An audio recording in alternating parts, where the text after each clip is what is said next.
እንግዲህ ክቡራንና ክቡራት የኢትዮ አፍሪካ ቤተሰቦች እንደምን አላችሁ? መልካሙን ሁሉ እመኝላችኋለሁ። ፈጣሪ አምላክ ከእናንተ ጋር ይሁን። እንግዲህ ሰሞኑን 3-4 ቀን እጅግ በጣም አስቀያሚ ሆኗል። በኢትዮጵያ ኦርቶዶክስ ተዋሕዶ ቤተክርስቲያን ምዕመናን ላይ እየተደረገ ያለው ጉዳይ በጣም አሳሳቢ ነው። መንግስትም ዝም ብሏል። ይህ ደግሞ እስከ መቼ ድረስ ሊሆን ይችላል? በአርሲ በተከታታይ ቀናት ብዙ ግፍ በምዕመናን ላይ ተደርጓል። በምዕመናን ላይ የተደረገው ግፍ ይሄ ነው የሚባል አይደለም። ይህ ግፍ አልበቃ ብሎ አሁን ደግሞ በየዕለቱ ንጹሃን እየሞቱ ነው። ባለፈው ህዳር 6 2018 ዓ.ም ከናዝሬት ወደ አቦምሳ ሀይፋ በተባለ ቦታ 30 ኦርቶዶክሳውያኖች ታፍነው ተወስደዋል። 31 ኦርቶዶክሳውያን በዘራቸው ኦርቶዶክስ የሆናችሁ አማራ የሆናችሁ ተብሎ አሁን ደግሞ አማራ የሚለው ትንሽ ጸጥ ብሎ ኦርቶዶክስ የሆናችሁ ተብሎ ከአውቶቡስ አስወርደው ለብቻ ኦሮሞ ለብቻ ኦርቶዶክስ ለብቻ ካስወረዱና ካሰለፉ በኋላ ኦርቶዶክሳውያን የሆኑትን ለብቻ ወስደው አግተዋቸዋል።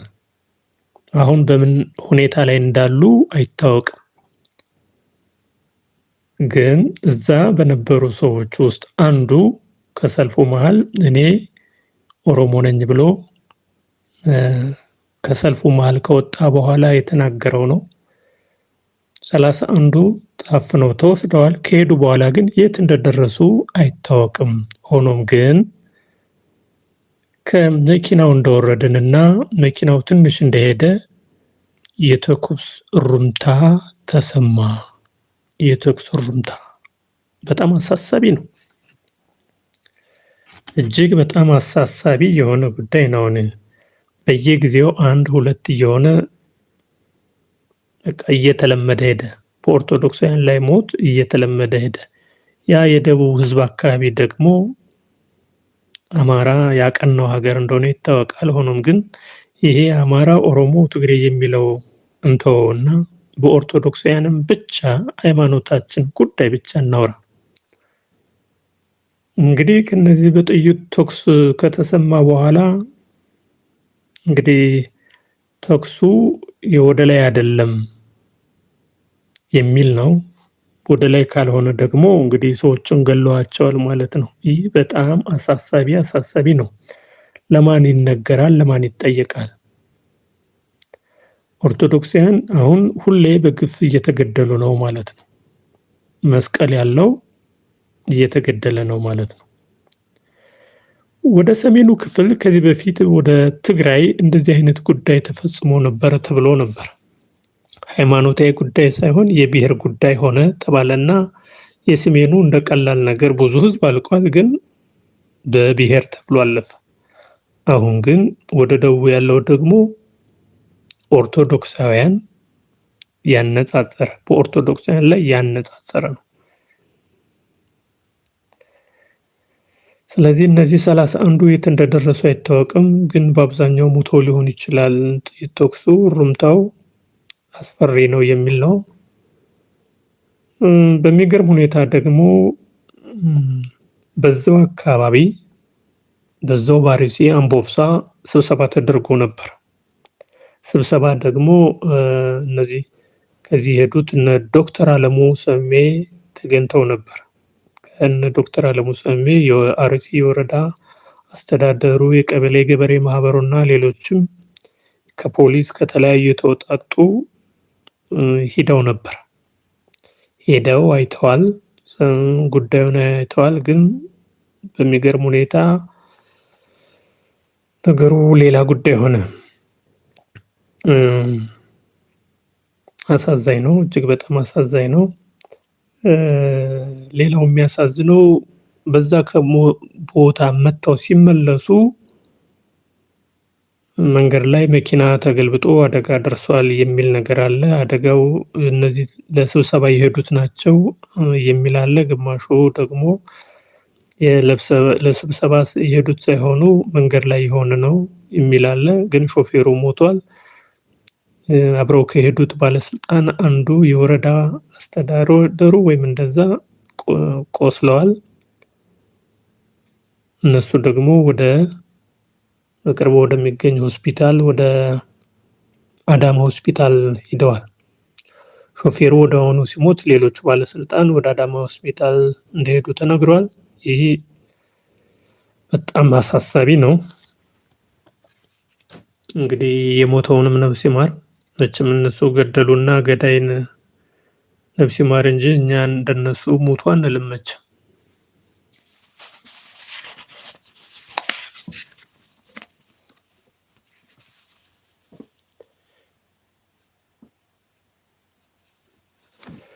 ሌላው ህዝቡ በዛው አካባቢ ያለው ደግሞ እየተፈናቀለ ወደ ከተማና ወደ ቀበሌ ገበሬ ማህበሩ ሲሄድ የሚያስጠጋው አጣ የሚል ነው። ምክንያቱም የዞኑ ፖሊስና ሌሎቹ አታስጠጉ የሚል እንዳታደርሱ እንዳታስጠጉ የሚል ትዕዛዝ ሰጥተዋል እየተባለ ነው። ይሄ ደግሞ ሌላ ትልቅ አሳሳቢ ነው።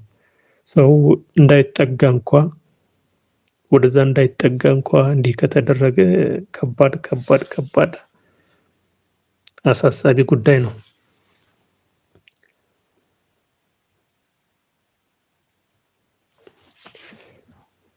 በዚሁ ደግሞ ሳንወጣ ጉዳዩ ወደ ወሎም ሄዷል። ጉዳዩ ደግሞ ከአርሲ ወጥተን ወደ ወሎ ስንሄድ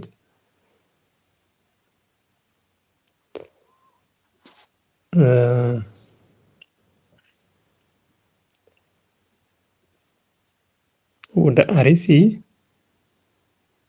ወደ ወሎ ስንሄድ ወደ ሰሜን ወሎ አካባቢ ካህናቱ በቅዳሴ ላይ ያሉ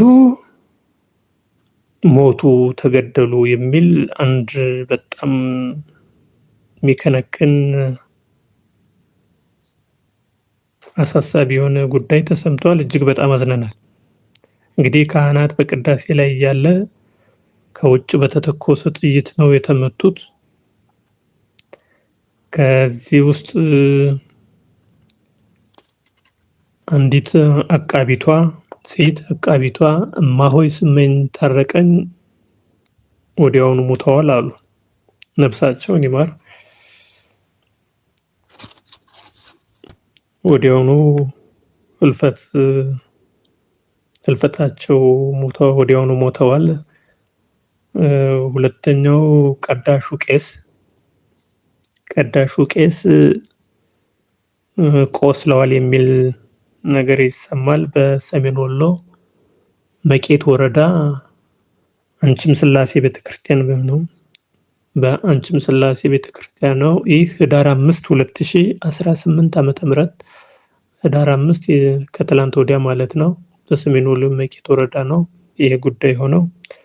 እንግዲህ የተኮሰው ደግሞ መከላከያ ነው ይባላል። በቤተክርስቲያኑ አካባቢ እንግዲህ ገዳይ መከላከያ ከሆነ ደግሞ እጅግ በጣም አሳሳቢ ነው። አሁን ይሄ የአርሲ ሳይሆን ደግሞ ከወሎ እዛው አማራ ክልል እንዲህ መሆኑ ደግሞ እጅግ በጣም አሳሳቢ ጉዳይ ነው። በየትም ቦታ ጉዳዩ በጣም አስቀያሚ እየሆነ ነው እና ኦርቶዶክሳውያን በአንድነት ይህን ጉዳይ ምን ማድረግ እንዳለብን መጠየቅ እንዳለብን ይሰማኛል። አባቶቻችን ተነሱ እባካችሁ ጠይቁልን ማለት አለብን። አረ በቃ በይን ኦርቶዶክስ አለቁ። አረ እናት ወይ ማረን በዩ ልጅሽ። እኛ እንኳን ኃጢአታችን ከመብዛቱ የተነሳ ቀና ብለን ሰማይን ለማየት ራሱ ይከብደናል። አንቺ እስቲ እናቱ ነሽና እስቲ ጠይቅልን፣ በቃ ምሕረቱን ያወርድልን ለኦርቶዶክስ እምነት ተከታይ። አረ ስቃያችን በዛ። ወገኖቻችን የዘሩትን ሰብል እንኳን መሰብሰብ አቅቷቸዋል። በቃ በወጡበት እየተገደሉ ነው። አረ መብርሃን እባክሽ፣ አረ ስለ ልጅሽ ብለሽ እባክሽ ልጅሽን ለምኝልን። እኛ ኃጢአታችን ብዙ ነውና እባክሽ በቸርነቱ ይየን። ላንቺ ብሎ ይማረን እባክሽ እናቴ ማርኝ እባክሽ መብርሃን በቃ በቃ በይን በቃ ኦርቶዶክሳን አለቁ በቃ አለቁ።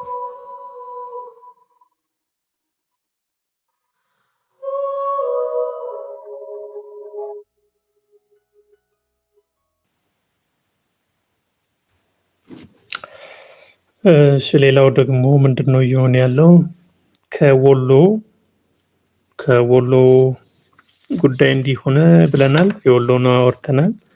የሰሜኑን ወሎ ከሰሜኑ ወሎ በኋላ ደግሞ እዛው አርሲ በድጋሚ ደግሞ አሁን ትላንትና ወዲያ 6 ክምር ያህል እንደተቃጠለ እየተነገረ ነው። 6 ክምር በጣም እንግዲህ የገበሬውን የሚበላው የሚጠጣው እንዲያጣ ማድረግ ነው ይዘውት ያለ። ገበሬው ምን ይብላ ምን ይጠጣ? ስለዚህ ገበሬውን ማዳከም ነው ተይዞ ያለ። 6 ክምር ነው ያቃጠሉበት። እሺ ይሄ ብቻ አይደለም ደግሞ ከትላንት በፊት ይሄ 6 ክምር ከተቃጠለ በኋላ አምቦምሳ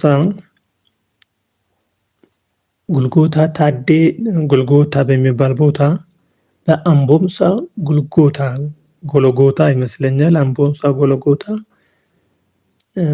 ታዴ ተክሉ የሚባል ደግሞ በእርሻ ላይ እንዳለ በማሳው ላይ እንዳለ ደግሞ ተገድሏል። ስለዚህ ይሄ እንዴት ነው? እስከመቼ ነው ይሄ ሞት የሚያቆመው? ወይስ የሞት ቁጥር እንቁጠር ዝም ብለን ትላንትና አንድ ሰው ሞተ፣ ዛሬ 2 ተደገመ፣ ነገ እንዲህ ይሞታል እያልን እንዴት ነው? ለማን ነው የሚጠየቀው ነው? በቤተክርስቲያን ላይ እየተደረገ ያለ ሌላ ጉዳይ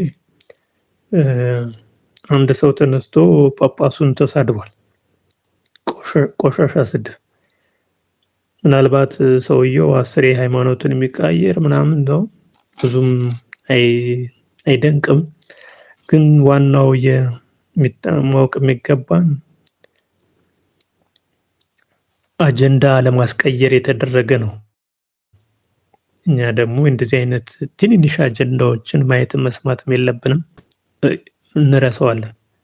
ብቻውን ጮሆ ብቻውን ዘሎ ይቀራል። አሁን አጀንዳችን የአርሲና በተለያየ አካባቢ ያሉ የምዕመናን ሞት ጉዳይ ምን ይሆን የሚለው ነው። ይህን ደጋግመን እንጮሃለን እስኪቆም ድረስ። እንግዲህ በዚህ ላይ መንግስት ዝም ብሏል። መንግስት እንኳን ይህን ሌላ ያውቃል፣ ደህንነቱ እንኳን ይህን ሌላ ያውቃል። ስለ ፖለቲካ መናገር ባንፈልግም ግን አትግደሉን ብለን እንጮሃለን። አትግደሉን። ኢትዮጵያ ኦርቶዶክስ ተዋሕዶ ምዕመናንን፣ ካህናትን አትንኩብን፣ አትግደሉን። አባቶች በምን ሁኔታ ላይ ነው ያሉት? እንግዲህ ስለ አባቶች ስናወራ ከተወሰነ ጊዜ በፊት አባታችን ብፁዕ አባ ማቴዎስ የትግራዩ ጦርነት ጊዜ ስለ ትግሬ ብዙ ወቀሳ አለ። እንግዲህ የአማራን አማራ፣ የትግሬን ትግሬ፣ ኦሮሞ የምንል ከሆነ በጣም አሳሳቢ ነው። ስለዚህ ስለ አባቶቻችን ይሄ ነው ብለን መናገር አንፈልግም። ሆኖም ግን አባቶቻችን ተኝተዋል ወይም የሆነ ነገር ሆነዋል፣ ታፍነዋል ማለት እንዳይናገሩ በተለያየ ሁኔታ ተጠምደዋል እንጂ መቼም የተዋህዶ አባቶች ሰው እየሞተ ዝም አይሉ። ግን እንናገራለን፣ አባቶቻችን አትናገሩብን የሚሉ አንዳንድ ሰዎችም አሉ። ለምሳሌ እስኪ እዚህ እናንሳውና ዘማሪ ቴዎድሮስ የሚባል የሚካኤል ልጅ ነው። የካ ሚካኤል ልጅ ነው። ቴዲ በጣም የምንወደው የምናከብረው ዘማሪያችን ነው። በተለይ ስለ ማርያም ከዘመረው መዝሙሩ በጣም ብዙ የማርያም መዝሙር ዘምሯል። ሌሎችንም ዘምሯል። በዝማሬው አስደስቶናል። እምነታችን እንዲጠነክር አድርጓል። ብዙ ስራ ሰርቷል። ዝም ያለ ነው።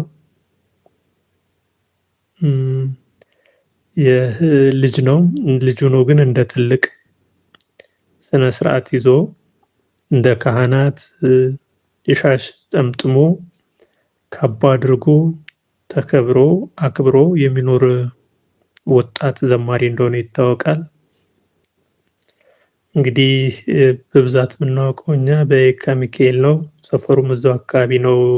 የተማረውም ወደዛ ነው። የየካ ሚካኤል ነውና አንድን ሰው አስቦትም ይሁን ሳያስበው ተናግሯል። መቼም ሲናገር መናገር አላቅምበትም ብሎ ተናግሯል። መናገር አላቅበትም ብሎ የሆነ ቃል ተናግሯል። ቃሉንም ምላሽ ሌላ ስሙን መጥራት ማንፈልግ አንድ ወንድማችን አሁን በቤተክርስቲያን ላይ ተግቶ እየተናገረ እያወራ እየሰራ ያለ ትጉህ ወንድማችን ነው። የምናከብረው የምንወደው ነው። ያኛውንም በቀጥታ እኔን የተናገርክ ብሎ እሱም ምላሽ ሰጥቷል። በዘማሪ ቴዎድሮስ ላይም ብዙ ቲክቶከሮች ወይም ሌሎቹ ብዙ ተናግረዋል። ዘማሪ ቴዎድሮስ እንዲህ ያለ ብለው ግን እዚህ ላይ ዘማሪን ቴዎድሮስን አሁን ለቀቅ እናድርገው። ሌላ በሽታ ሌላ ትኩሳት ማምጣት አንፈልግም። እሱ ቤተኛ ነው። በቤት ይመከር፣ በቤት ይቆጣ፣ ጓደኛ ሊነግረው ይችላል። ምናልባትም አሁን ህዳር ሚካኤል ነው። ህዳር ሚካኤል ለሚካኤል ሊዘምር ይመጣል። ይዘምራል ደግሞ ቤቱ ነው ያሳደገው መልአክ ነው ሚካኤል። ከህፃንነቱ ጀምሮ የሚካኤል ልጅ ነው።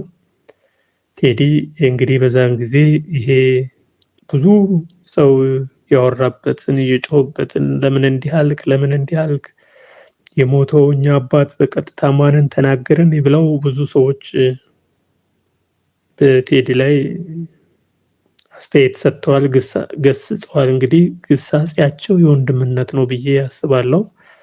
እሱም ያን ቃል የካ ሚካኤል ለመዘመር ሲመጣ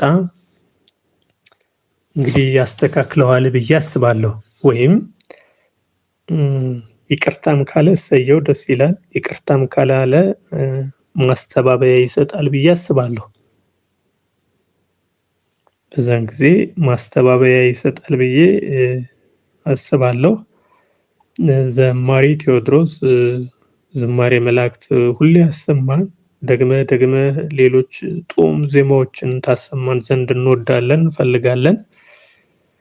ዝማሬ መላእክት ሁሌ ያሰማ ብለን እናገራለን። አሁን በቅርብ በተናገርከው ሁኔታ ግን ስህተት ሰርተሃል።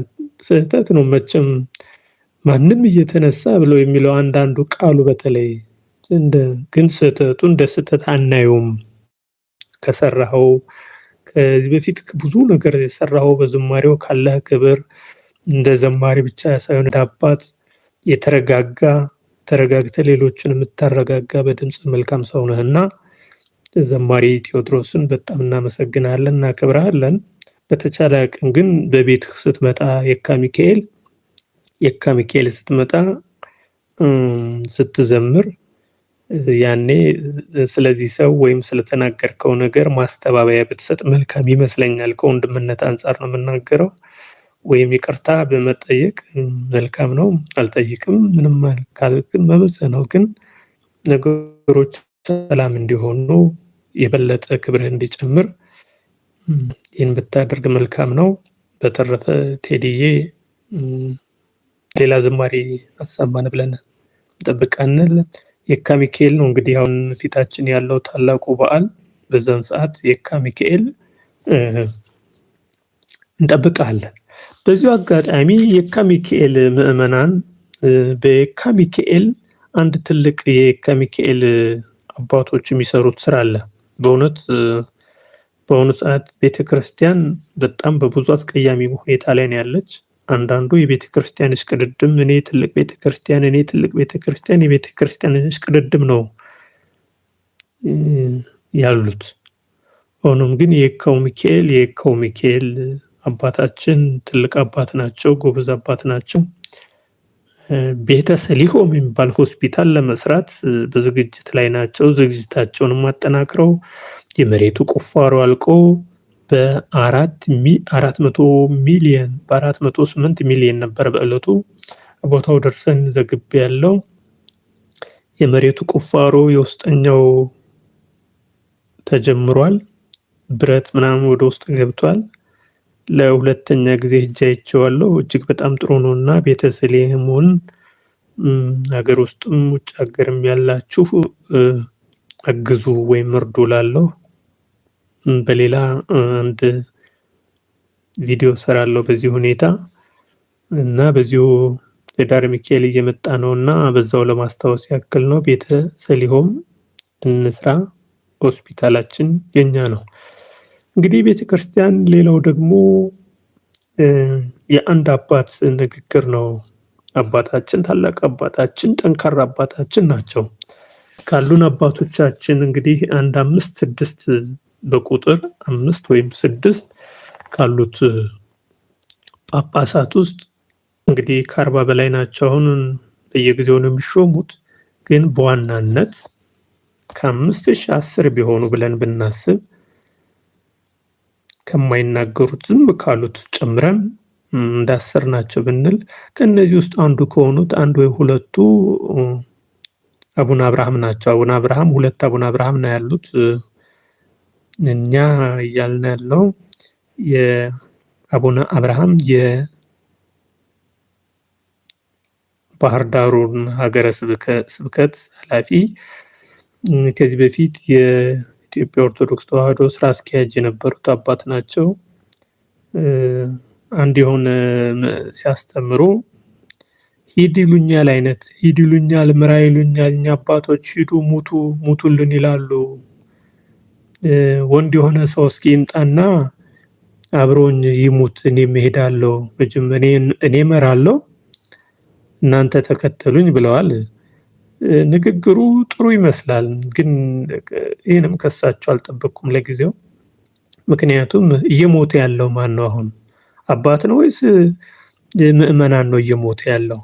ምእመናኑ ነው እኮ አሁን እየሞተ ያለው። አቡነ አብርሃም በስራ አስኪያጅነታቸው ጊዜ ጠንካራ ብርቱ፣ ለኢትዮጵያ ኦርቶዶክስ ተዋሕዶ ቤተክርስቲያን ጽኑ መሰረት ያለው የሰሩ ናቸው። ግን በመንግስትም ወይም በተለያየ ሁኔታ ከስልጣን እንዲወርዱ ሆነዋል እና ሌላ የዘመኑ ሰው ነው የተሾመው። እንግዲህ ምን ይደረግ፣ ፈለግንም አልፈለግንም አሜን ብለን መቀበል ነው። ጌታ ያለው ይሁን ብለን። ሌላው ጠንካራ አባታችን አቡነ ጴጥሮስ ውጭ ሀገር ተሰደው ሂደዋል። አሁን በድጋሚ እንደሳቸው አባባል ከሀገር እንዲለቁ ተደርጎ ነው የወጡት የሚልም አለ። ሌሎችም በጉልበት ነው ከሀገር ውስጥ ያስወጧቸው ብለው በማስፈራራት ነው ያስወጧቸው የሚሉ አሉ። እንግዲህ በዛም ሆነ በዚህ ውጭ ሀገርም ሆነው አትግደሉን እያሉ ነው እንግዲህ ድምጽ የሚያሰሙት እሳቸው ናቸው። ሌላው ግን እዚህ ላይ መናገር የምንፈልገው ሌላ አባት ውጭ ያሉት አቡነ ቄርሎስ ወአቡነ ሉቃስ ጳጳሳት እጅግ በጣም በሚያሳፍር ሁኔታ ክቡር ጠቅላይ ሚኒስትራችንን ስላወገዙ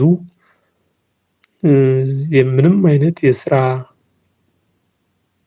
ምድብ ቦታ ሳይሰጡ ሲኖዶሱ ዝም ብሎ ምንም አይነት ስራ ሳይሰጣቸው ምንም ስልጣናቸውን የትም የጣለ ሲኖዶስ እጅግ በጣም አዝነናል። እሳቸውም እንግዲህ አንድ ታላቅ አባት ናቸው፣ የሚከበሩ አባት ናቸው። ስለዚህ ልጃቸውን አወገዙ። መውገዝ ደግሞ መብታቸው ብቻ ሳይሆን ግዴታቸው ነው። የሚወገዘው አካል ምን ሰራው ምን አደረኩ ብሎ መቀበል ሲገባው ለምን ተወገዝኩ ብሎ ነው ያባረራቸው ወይም ከስልጣን እንዲወርዱ ያደረጋቸው እና እጅግ በጣም እናዝናለን። እሳቸው እስካሁን ድረስ ምንም አይነት ቦታ አልተመደቡም። ሲኖዶሱም እዚህ ቦታ ብሎ አልመደባቸውም። ሲኖዶሱ አሁን እየመራ ያለው እጅግ በጣም አሳዛኝ ነው። እንግዲህ መንግስትም ልቦና ይስጠው፣ አባቶቻችንም ልቦና ጥንካሬ ይስጣቸው እንላለን። እንግዲህ እስኪ እስካሁን ካወራናቸው ነገሮች ሰብሰብ አድርገን ጠቅለል አድርገን ስናያቸው የመጀመሪያው ስለ ኢትዮጵያ ተዋሕዶ ምዕመናን ዝም አንልም የሚለው ነው። አሁንም ስለ ኢትዮጵያ ኦርቶዶክስ ምዕመናን ዝም አንልም። በአርሲ እየተደረገ ያለው ጭፍጨፋ እንደቀጠለ ነው። ወደ ሐረር ወደ ወሎ እየተዘዋወረ እየሄደ ነው፣ እየሰፋ ነው። ዛሬ ይሞታል፣ ነገ ይሞታል። ይህ እጅግ በጣም አሳሳቢ ነው። ስናየው በአርሲ እየተደረገ ላለው ማንኛውም ወጣት ከዚህ በኋላ ህዝቡ ራሱን መጠበቅ አለበት። በአርሲና በደቡብ ክልል ያሉ ማንኛውም አማራ ወይም ኦርቶዶክስ ተዋህዶ በአንድ ቦታ ተሰባስቦ ራሱን መጠበቅ አለበት። እዚህ ላይ ተዋጉ ተጋደሉ ማለት አንፈልግም። ሁሉም በየቤታችን ሆነን በሞቀ ቤት ሆነን እዛ እነከሌ ሞቱ ምናምን ማለቱ ከባድ ነው። ሆኖም ግን እየሞቱም ዝም ማለትም ከባድ ነው። ስለዚህ ለዛ ነው ዝም አንልም ብለን የምንናገረው። አባቶቻችንም ዝም አትበሉ ልጆቻችን እየሞቱ ነው ብላችሁ ጩሁ ነው የምንለው። ስለዚህ በኢትዮጵያ ኦርቶዶክስ ተዋህዶያን ምእመናን ሞት ዝም አንልም እንላለን። አባቶቻችንም እባካችሁ ዝም አትበሉ፣ የብሔር አታድርጉት። ድሮ በትግራይ ጦርነት